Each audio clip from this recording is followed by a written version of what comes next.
Advisory. Some episodes of the 1836 podcast are not intended for all audiences due to details that might be considered disturbing. Listener and viewer discretion is advised.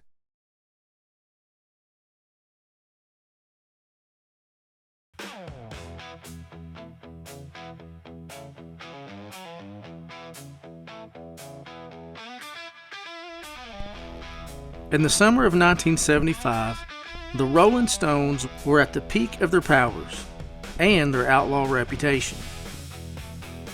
The band was in the middle of a massive 28-city U.S. tour that grossed over $13 million. On July 4th, they played a roaring crowd of 50,000 people in Memphis, Tennessee. The next day, two of the band's guitarists, Keith Richards and the relatively new member Ronnie Wood, decided to take the scenic route to their next show in Dallas, Texas. What started as a leisurely road trip through the Arkansas countryside turned into one of the most legendary rock and roll run-ins with the law in the state's history. Keith Richards, ever the adventurer, was behind the wheel of a rented bright yellow 1975 Chevy Impala with Tennessee plates. Riding with him were Ronnie Wood, bodyguard Jim Callaghan, and friend Fred Sessler. They cruised the back roads, soaking in the southern scenery that their attorney, Bill Carter, had recommended. Around 3 o'clock p.m., the group pulled into the small town of Fordyce, Arkansas. They stopped at the Fordyce restaurant, whose sign featured tumbling dice that some say may have been a nod to the Rolling Stones' hit song Tumbling Dice from the 1972 album Exile on Main Street. The boys in the band enjoyed steaks, fried chicken, and friendly service. They signed autographs for excited locals and left a modest $1.65 tip before piling back into the Impala. But they didn't get far. Soon after leaving town on the Fordyce bypass, Fordyce police officer Joe Taylor and Eddie Childers pulled them over, citing reckless driving.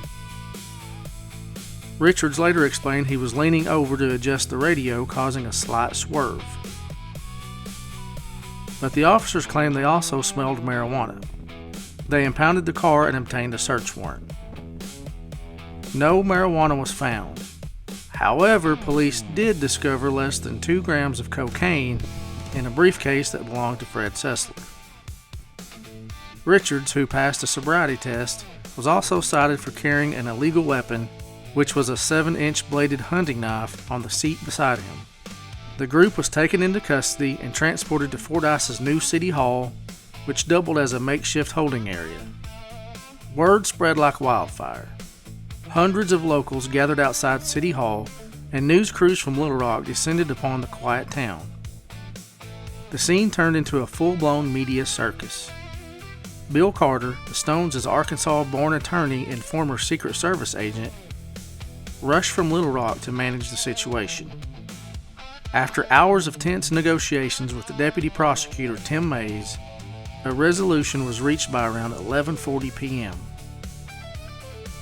Keith Richards posted a $162.50 bond for reckless driving.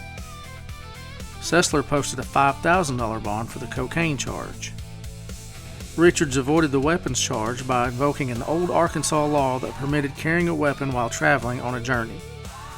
The group was released just in time to make it to their Dallas show, though they reportedly flew out rather than drive the rest of the way. Despite the chaos, Keith and Ronnie stayed characteristically cool. They signed more autographs and even mingled with local teenagers who had flocked to the scene. One story claims that Richards even traded hats with a young fan, leaving behind a personal souvenir.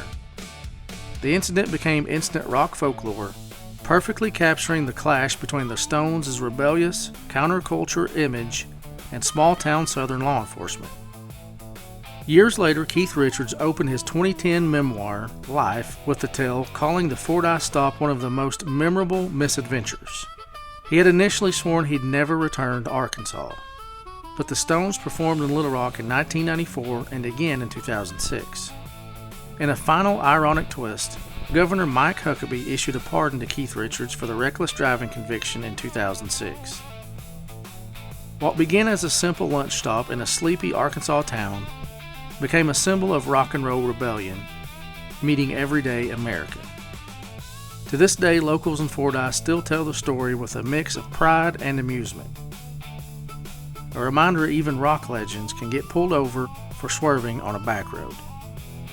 The Fordyce restaurant may be gone, but the legend of the Stones in Fordyce lives on.